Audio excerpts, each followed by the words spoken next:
हमारे चैनल को सब्सक्राइब करें और वीडियो सबसे पहले अपने मोबाइल पर पाने के लिए बेल आइकन को दबाएं। नमस्कार, मैं हूं अनिल वर्मा शेखर। आप देख रहे हैं आई विटनेस लाइव न्यूज यूपी। देखते हैं एक पूरी रिपोर्ट।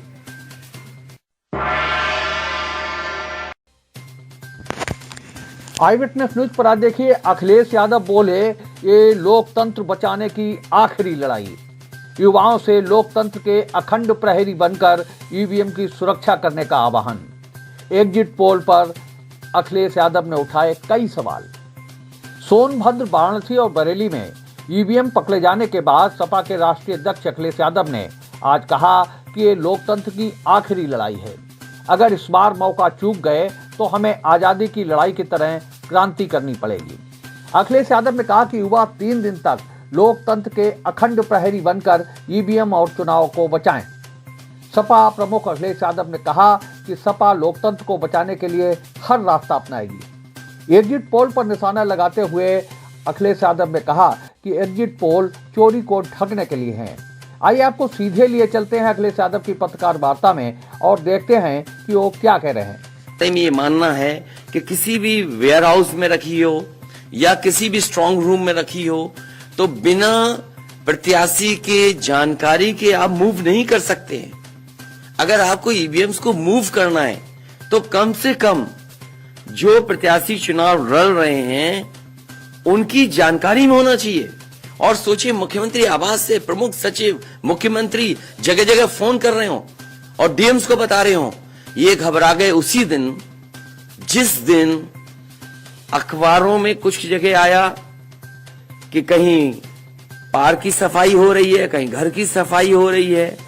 और आप में से वो लोग हैं जो जमीन पर घूमे हैं, जो जमीन पर चुनाव चल रहा है, वो भारतीय जनता पार्टी के खिलाफ था। जनता के अंदर नाराजगी थी। ये जो कल एग्जिट पोल आए हैं, मैं एग्जिट पोल पर बोलना नहीं चाहता था, लेकिन जो एग्जिट पोल आए हैं वो कहीं ना कहीं परसेप्शन ये क्रिएट करना चाहते हैं कि हाँ, भारतीय जनता पार्टी जीत रही है, जिससे वो चोरी भी करें अगर वो भी ना पता लगे कि हाँ चोरी हुई है। इसीलिए अगर हमने वोट दिया है तो मैं अपने नौजवानों से, किसानों से और आम लोगों को कहूंगा कि उतनी हमारी जिम्मेदारी बनती है कि वोट को हम बचाएं। अगर वोट नहीं गिना जाएगा तो लोकतंत्र कहां जाएगा? और ये लोकतंत्र की आखिरी लड़ाई है। मैंने कई बार कहा कि उत्तर प्रदेश का चुनाव लोकतंत्र की आखिरी लड़ाई है। इसके बाद तो जनता को क्रांति करनी पड़ेगी, तभी बदलाव आएगा। इसलिए मैं अपने पार्टी के लोगों से और जो सच्चे ईमानदार, सच्चे सिपाही हों, सच्चे अधिकारी हों, सच्चे पत्रकार हों, कम से कम आगे आए और लोकतंत्र को बचाने के लिए खड़ा हों। और मैं अपनी पार्टी के लोगों से कहूंगा कि जब तक काउंटिंग न हो जाए तब तक कम से कम ये नजर रखें और लगातार निगरानी रखें कि कैसे वोट बचाया जा सकता है, कैसे जहां पर मशीनें रखी हैं कोई किसी का आना जाना ना हो। ये लोकतंत्र के लिए बहुत ही खतरे का समय है। जो दल हार गया, अब उसके बस में यही है जो अब करने जा रहे हैं। ये जितने कुछ एग्जिट पोल हुए हैं वो इसीलिए हुए हैं कि अगर वो चोरी भी करें तो शायद नजर ना आए। अब ईवीएम्स पकड़ी गई हैं, बहाना कोई ना कोई अधिकारी बताएंगे कि हम ईवीएम्स इसलिए ले जा रहे थे। आखिरकार फोर्स के साथ क्यों नहीं ईवीएम्स जा रही थी? ये तो ईवीएम की एक बनारस की जो अभी भी लाइव चल रहा है वो घटना है। बरेली में एक स्ट्रांग रूम से बाहर नगर पालिका की कचड़े की गाड़ी में, जिसका नंबर UP25 DT 9166 में 3 बक्से सील पकड़े गए। जो सील बक्से थे, एक बक्से में सादा बैलेट पेपर था तथा 2 बक्से में मोहरें, रजिस्टर तथा सील करने वाला सामान था। करीबन 500 बैलेट पेपर पकड़े गए।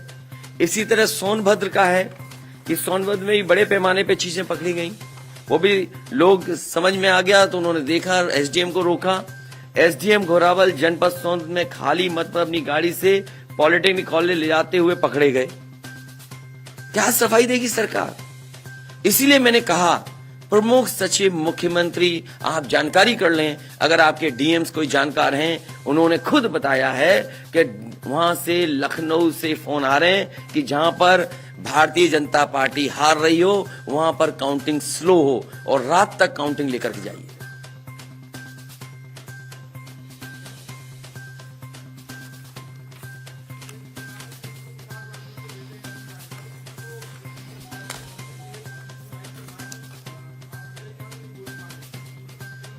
तो मैंने आपसे कहा कि ये लोकतंत्र का आखिरी चुनाव है।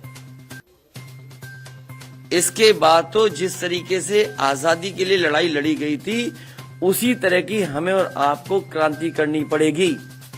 मैं तो अपने नौजवानों से अपील करूंगा कि जहां किसान इतने साल बैठे रहे तब सरकार झुकी, कम से कम 3 दिन लोकतंत्र के अखंड प्रहरी बनकर के ईवीएम्स को बचाएं और चुनाव को बचाएं। मैं किसी डीएम का इसलिए नहीं मानूंगा। डीएम कौन होता है? अगर प्रमुख सचिव मुख्यमंत्री फोन करेगा, डीएम क्या कर सकता है? डीएम की क्या हैसियत है? ये फिर जो प्रत्याशी लड़ने रहे थे उनको आखिरकार डीएम ने क्यों नहीं बताया? डीएम अगर ये जवाब दे रहा है तो उस डीएम से पूछिए कि डीएम ये बताओ कि तुमने जो प्रत्याशी चुनाव लड़े थे उसके बारे में क्यों नहीं बताया उन प्रत्याशियों को? ये डीएम आखिरकार किसके नीचे काम कर रहे हैं? और बनारस जैसी पोस्टिंग किसी डीएम को मिली होगी, इस डीएम को मैं भी जानता हूं। जब पहली पोस्टिंग मैंने मुजफ्फरनगर दी थी, मैं नहीं जानता हूं ये डीएम कौन है, किसकी सिफारिश पे ये मुजफ्फरनगर पहली बार गया था। बेईमानी करा रहा है ये डीएम। और जवाब ये डीएम का कि ट्रेनिंग के लिए जा रहे हैं। तो आखिरकार पॉलिटिकल पार्टीज को क्यों नहीं जानकारी दी? क्या जवाब है उनके पास इसका? और जब बाकायदा गाइडलाइन लिखी हुई है यहां पर कि आप ईवीएम्स का मूवमेंट नहीं कर सकते, आप कैसे ईवीएम का मूवमेंट कर रहे हैं? आप पूछिए जिन्होंने दिया बयान। अरे भाई, मैं तो कह रहा हूं किसी आपने जो पॉलिटिकल चुनाव लड़ रहे हैं उनके बारे में क्यों नहीं बोल रहे हैं आप? और आप भी डीएम की बात को मानते हो। वो वर्जन इसलिए बोल रहे हैं क्योंकि सरकार एक भाषा बोलेगी, ऊपर से नीचे तक भाषा एक बोलेगी। आप बताइए, जब समाजवादी सरकार का चुनाव था, इलेक्शन कमीशन ने जो शिकायत की उस अधिकारी को हटाया गया? आज इलेक्शन कमीशन ने किसी अधिकारी को हटाया हो? एक अधिकारी अगर इलेक्शन कमीशन हटाया हो तो बता दो। मुझे कोई उम्मीद नहीं, इसीलिए मैं कह रहा हूं कि लोगों को लड़ना पड़ेगा। अगर लोकतंत्र बचाना है तो कहीं ना कहीं तैयारी करनी पड़ेगी लोकतंत्र बचाने के लिए। जो गाइडलाइन है, आज जो बैलेट पेपर पकड़े गए हैं सोनभद्र में, जो बैलेट पेपर पकड़े गए हैं आपके बरेली में, जिस तरह ईवीएम्स को ले आया जाता है, ये सवाल बड़ा है। अधिकारी वही भाषा बोलेंगे जो उनको बोलने के लिए सरकार कहेगी। वो नहीं चाहते कि ओम प्रकाश राजभर जी क्या भूल गए? इलेक्शन कमीशन याद नहीं है? ओम प्रकाश राजभर जी नॉमिनेशन के लिए गए, इनको अपमानित नहीं किया गया? क्या प्रशासन कार्रवाई कर रहा था? स्वामी प्रसाद मौर्य जी के साथ क्या व्यवहार हुआ? कोई भूल जाएगा इन बातों को? और चुनाव भर में क्या भाषण थे, क्या भाषा का इस्तेमाल था? हर जगह डराने का काम जनता को। ये अलग बात है, कम से कम इलेक्शन कमीशन को ये देखना चाहिए। खुलेआम जनता देख रही है, आज के जमाने में लाइव है कि किस तरीके से ईवीएम्स को ले आया जा रहा था। चुनाव आयोग को सबसे पहले जिलाधिकारी बनारस पे कार्रवाई करनी चाहिए कि आखिरकार उसने किसी को कॉन्फिडेंस में क्यों नहीं लिया। अगर मशीनें जा रही थी तो प्रत्याशियों को क्यों नहीं बताया गया? पॉलिटिकल पार्टीज को क्यों नहीं जानकारी दी गई? अगर ये गाइडलाइन में है कि नहीं है इलेक्शन कमीशन के, आप ईवीएम्स को एक जगह से दूसरी जगह मूव करा रहे हैं, आखिरकार इसके लिए जिम्मेदार कौन है? आप ईवीएम लेकर जा रहे हैं, अब 2 दिन की बात है, काउंटिंग होनी है।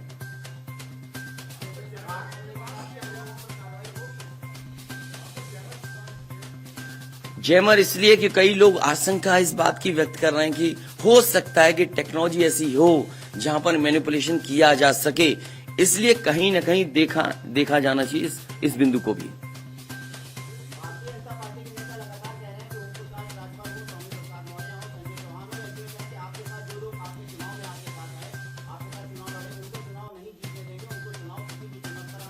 तो यही तो तरीका है, जो लड़ रहे हैं उनके बेटे ही तो लड़ रहे हैं चुनाव, जहां की ईवीएम पकड़ी गई हैं। और भविष्यवाणी एग्जिट पोल में कैसे आ सकती है? पॉलिटिकल लीडर्स जो बातें कहें, सत्ता के लोग बैठे हुए, वो एग्जिट पोल में कैसे दिखाई दे रहा है?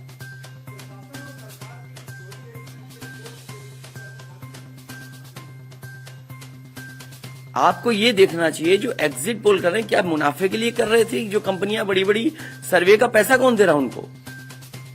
और जो डेटा दिया है चैनलों को, फ्री दिया गया है कि उपहार में दिया गया है, वो अलग बिंदु है। कोई इतनी बड़ी एक्सरसाइज कर रहा है, उसका फाइनेंशियल बर्डन कौन उठा रहा है?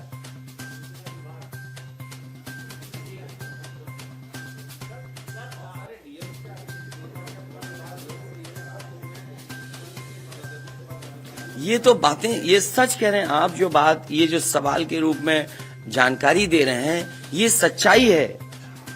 जो आप सवाल के रूप में दे रहे हैं, ये सच्चाई है। आप बताइए, इनके साथ गलत व्यवहार हुआ, क्या कार्रवाई की प्रशासन ने? वीडियोज हैं सबके। जब ये नॉमिनेशन के लिए गए आप, क्या वीडियो अवेलेबल नहीं है? क्या कार्रवाई हुई उसमें? स्वामी प्रसाद मौर्य जी के ऊपर जो अटैक हुआ, उसमें क्या कार्रवाई हुई? मेरे क्षेत्र में जो प्रत्याशी चुनाव लड़ने आया, तो उसने अपने आप अपनी गाड़ी तोड़ी, अपने आप गाड़ी तोड़ी खुद की, और आरोप लगाए समाजवादियों पर।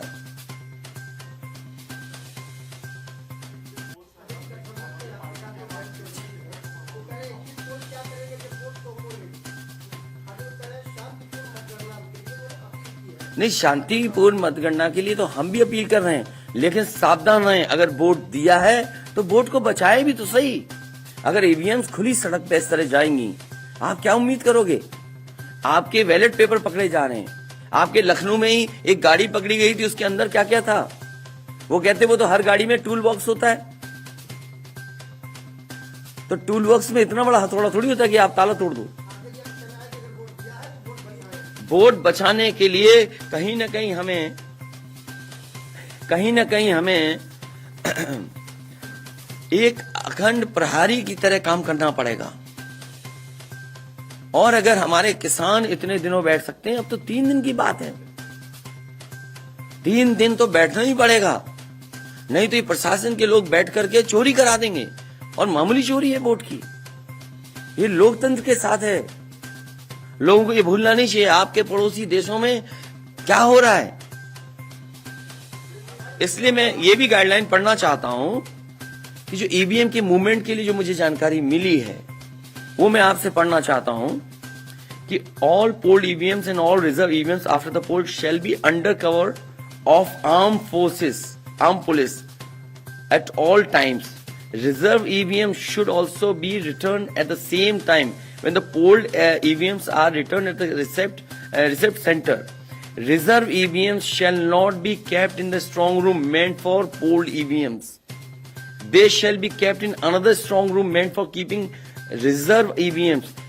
It must be ensured that all reserve EVMs are also deposited in the strong room meant for reserve EVMs at the same time when the polled EVMs are deposited in the strong room meant for the polled EVMs.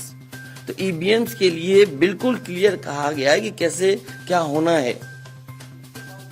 और भाई जांच भी कौन करेगा? अगर DME जांच करेगा तो क्या उम्मीद करोगे आप उसके लिए?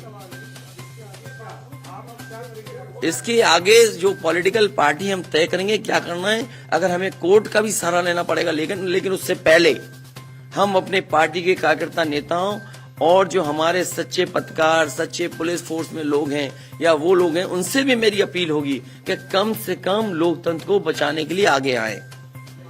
कोर्ट से पहले मैं आप लोगों के माध्यम से अपील करना चाहता हूं, ऐसे तमाम लोग जो लोकतंत्र को बचाना चाहते हैं वो कम से कम आगे आए।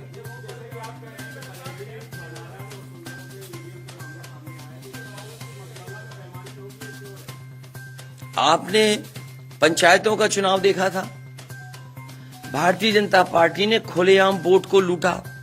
जनता को याद है महिलाओं के जो कपड़े फाड़े गए, छीने गए, महाभारत के अलावा अगर किसी ने किया तो वो भारतीय जनता पार्टी ने करके दिखाया। क्या कार्रवाई की गई उस समय बताइए? इलेक्शन जो आपका स्टेट इलेक्शन कमीशन है, शिकायतें हुई, क्या कार्रवाई हुई उनके ऊपर? क्या कार्रवाई हुई पुलिस के ऊपर, क्या कार्रवाई हुई उन लोगों जिन्होंने वोट को छीना। इसलिए मैं अपील करता हूं आपके माध्यम से, जो सच्चे पत्रकार हैं, सच्चे अधिकारी, पुलिस फोर्स, लोकतंत्र को बचाने के लोग सामने आए, जिससे लोकतंत्र बचाया जा सके।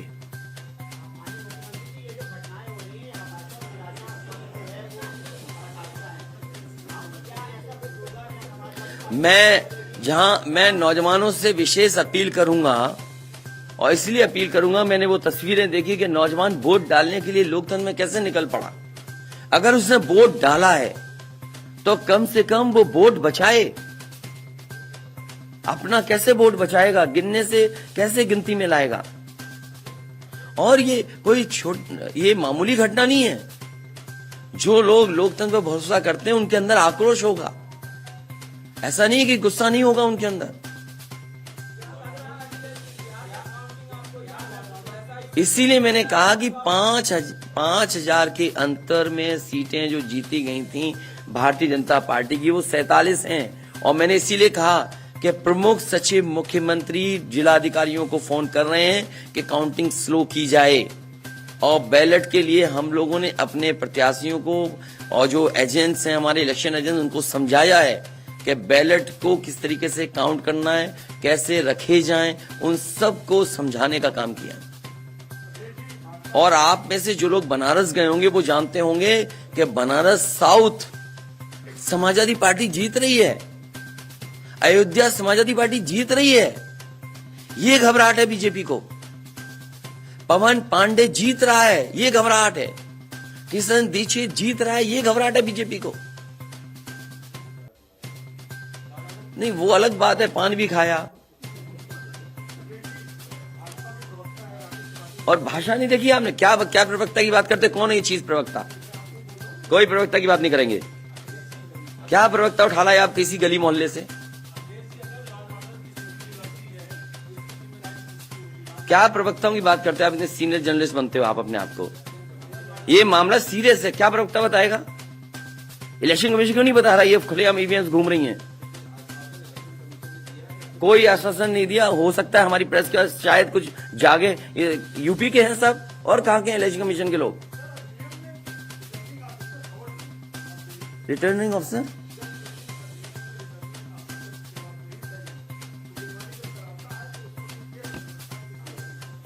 अब ये तो हमें भी जानना पड़ेगा कि क्या करें। इसीलिए मैंने कहा कि हम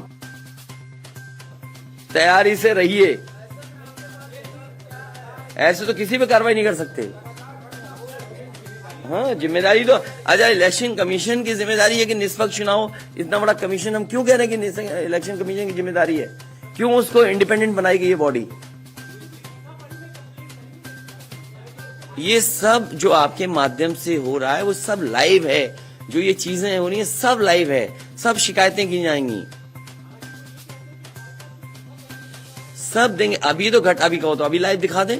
जब आपको बुलाया है, मैंने तकलीफ दी आपको, इसके बाद हम लोग अपना लिखेंगे।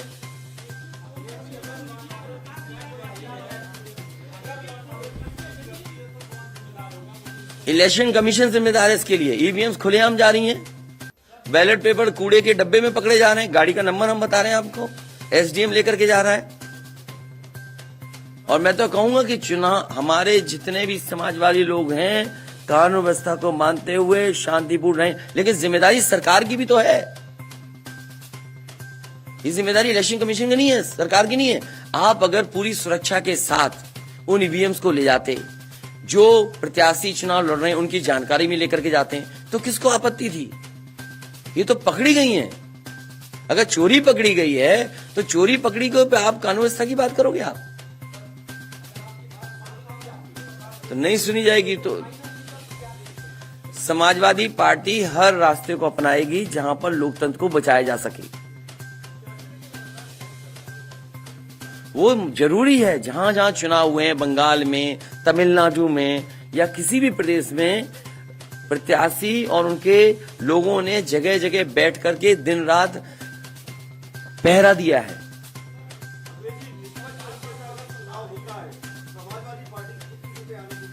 मैं अभी भी कह रहा हूं, टारगेट हमारा फिक्स था। हमारा गठबंधन 300 के करीब पहुंच जाएगा।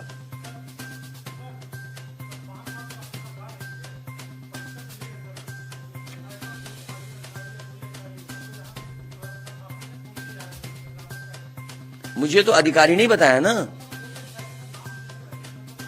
नहीं, मैंने नाम लिया प्रमुख सचिव मुख्यमंत्री का, जिससे मुझे जानकारी मिली, उसका नाम कोई नहीं बता सकता। हाँ, मुझे इलेक्शन कमीशन अगर कहेगा तो मैं नाम बताऊंगा। अरे हम सरकार चलाएंगे, हमें हमारे इतने भी अधिकारी नहीं होंगे? क्यों नाम बताएं चाहने वालों का? अरे तुम में चाहने वाले बैठे हैं, किसी का नाम ले लूंगा मैं? तुम्हारे ही लोग अलग से मुझे मैसेज करते हैं, नाम ले दूं? अब तुम नहीं, वो हमारे दुश्मन हो तो हम क्या करें तुम्हारा? अरे बहुत सारे हैं जो हमें पर्सनल मैसेज भेजते हैं, तो क्यों नाम उनके ले दूं मैं? क्या चीज? अरे नए हो पत्रकार यार, बहुत सीनियर नहीं हो तुम। अपना परिचय दे दो, सब जान जाए आपको, जाने कौन सा ये एनबी है।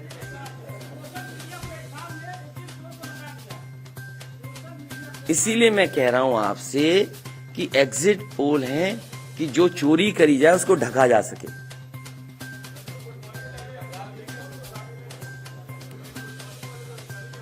नहीं, अगर ओम प्रकाश राजभर जी से पूछना चाहो तो उनसे ही पूछ लो,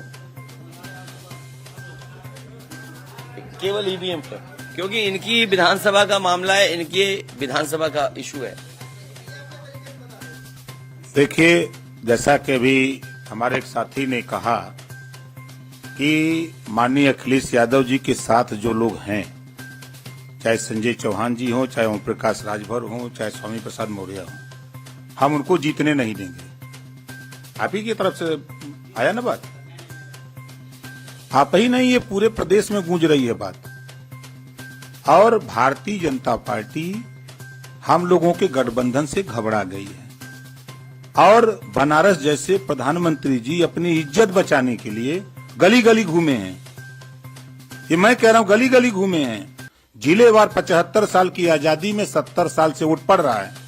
पहले हमारे देश के प्रधानमंत्री हैं जो जिलेवार रैली किए हैं। अगर गलत कह रहा हूं तो बताओ। पहले प्रधानमंत्री हैं, और पहली बार मैं देख रहा हूं इतनी बड़ी दुश्मनी। मैं उसी दिन कहा था जिस दिन नामांकन के समय जिलाधिकारी और वहां के कमिश्नर की मिली भगत से जब 3 लोगों की एंट्री है नॉमिनेशन कक्ष में, तो सैकड़ों गुंडे वहां कैसे पहुंच गए? पहले सवाल वहीं खड़ा होता है। उसी दिन मैंने कहा था आप लोगों के सामने पेश करके लखनऊ कि डीएम बनारस और कमिश्नर के होते हुए निष्पक्ष चुनाव नहीं हो सकता। आज खुलासा हो गया। जब चुनाव आयोग की गाइडलाइंस है कि चाहे खाली ईवीएम हो, चाहे कोई ईवीएम अगर वहां स्ट्रांग रूम से निकालना है तो वो वहां चुनाव लड़ने वाले उम्मीदवारों को सूचना दे, तब उसके बाद वो वहां से ले जा सकता, और प्रशासन की निगरानी में। और 3-3 गाड़ियां भाग रही हैं। शायद हमारे लोग वहां नहीं होते। 2 गाड़ी तो चली गई, एक गाड़ी जबरी जब खड़ा हो गया किसी तरह जान बचा के तो रोका, तुरंत उसके चारों टायर का हवा निकलवा दिया हमने। निकालो नहीं तो ये भी ढकेल के लेके चले जाएंगे। वही देखिए, दिख रहा है ना इतनी ईवीएम मशीनें कैसे वहां आई। सवाल तो इस बात का है। तो देखिए, वहां के जिलाधिकारी और कमिश्नर जो वहां हैं, इन पे हमारा खुद भरोसा नहीं है। और जाको राखी साइया मार सके न कोई, बाल न बांका कर सके बैरी जग सारा हो। 10 मार्च को 10 बजे देख लीजिएगा, पहले राउंड की जब बैलेट पेपर की गिनती होगी पहले चक्र की, तो समाजवादी पार्टी गठबंधन का रुझान जो आएगा वो 400 सीटों का आएगा। 400 से भी ज्यादा आ सकता है। आपके सामने 10 को देखिएगा, रुझान जो बैलेट पेपर का आएगा वो 400 से भी ज्यादा आएगा। लेकिन भारतीय जनता पार्टी घबराहट है। वो लगे हैं कि ईवीएम से हेरफेर कर देंगे। तो हम लोग भी वहां लगे हैं ईवीएम ठीक करने में। हम लोग भी घेर ही लिए हैं, नहीं थे तो लेके भागी गए थे। तो इनसे हम लोग डरने वाले नहीं है। हमारे गठबंधन के सभी नेता कार्यकर्ता, हमारे सभी साथी लगे हैं। पूरी किलेबंदी है। जो भारतीय जनता पार्टी की सोच है, ये 1 कदम चलते हैं तो हम 10 कदम आगे निकल के चलते हैं। हम इनको 3 साल पहले ही बता दिया कि सत्ता से बेदखल करूंगा। आप लोग भी नहीं मान रहे थे कि मान रहे थे? नहीं मान रहे थे। और आज प्रश्न खड़ा हो गया ना। मैंने कहा 27 अक्टूबर 2021 को कि माननीय अखिलेश यादव जी को मुख्यमंत्री बना के दिखाऊंगा। और 10 मार्च को देखिएगा, जब टीवी पर चलेगा आप लोगों की स्क्रीन पर, तब समझ में आ जाएगा सबको यही हताशा और निराशा है कि ईवीएम जो है ये इधर उधर कर रहे हैं, लेकिन कुछ कर नहीं पाएंगे। हम लोग भी अलर्ट हैं।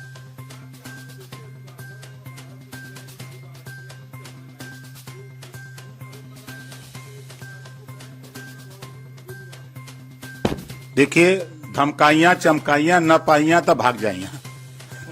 ठीक है, ये क्या गोली मारेंगे? वो अपने झंखे दरोगा या सीओ कोई भी अधिकारी जो ये कह रहा है वो अपने पहले झंखे। वो जिस दिन गोली मारेगा वो कहाँ रहेगा? धरतीये पे न रहेगा। ये ओम प्रकाश राजभर है।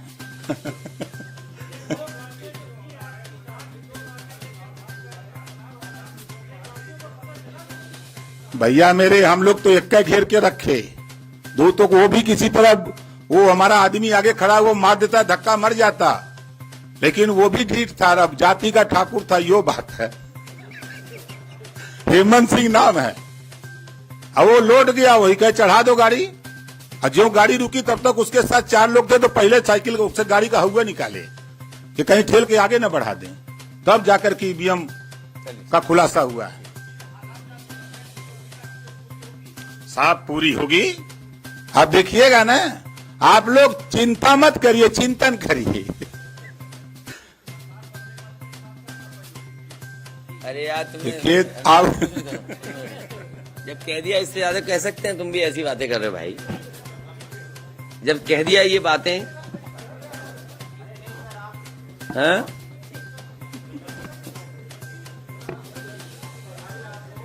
नहीं, अभी मत जीत की बधाई दो। अभी जीत की बधाई हम लेंगे और मिठाई भी बांटेंगे आपको। और देखिए, एग्जिट पोल आ गए, बीजेपी वाले मिठाई का ऑर्डर नहीं दे पाए। हैं? क्या बीजेपी का? नहीं, हम तो खिला ही रहे, कल से ही खिला रहे हम तो। हैं? हम तो कल से खिला रहे मिठाई। और ये लाइव फिर दिखा दो। अभी लाइव चल रहा है ना? बताइए, अगर अभी तक लाइव चल रहा है, पिछले कितना टाइम? आधा घंटा, 45 मिनट हो गया, उससे ज्यादा टाइम हो गया, अभी तक प्रशासन वहां पर अपनी मशीनें लेने नहीं आया। आप सोचिए आप, तो इसका मतलब यह है कि वो डरे हुए हैं कि चोरी कर रहे थे, पकड़ी गई।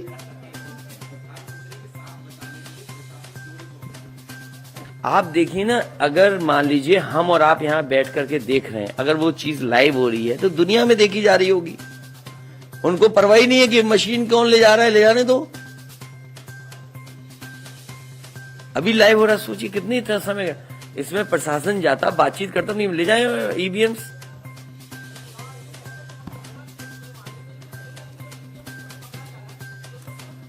इसीलिए तो मैं कहता हूं, सच्चे पत्रकार भी हमारी मदद करें, सच्चे अधिकारी मदद करें।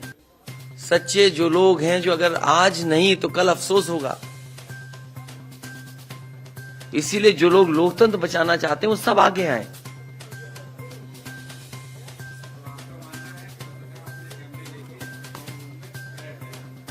न पत्रकार बैठे, लेकिन कम से कम आवाज तो उठे।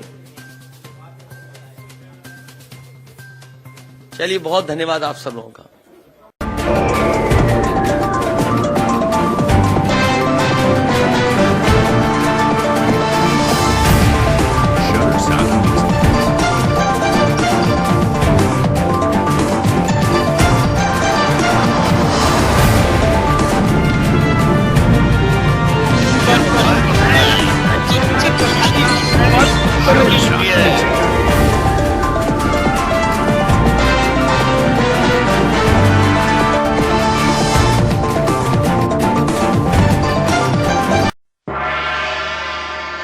उम्मीद है आपको हमारी ये खबर पसंद आई होगी।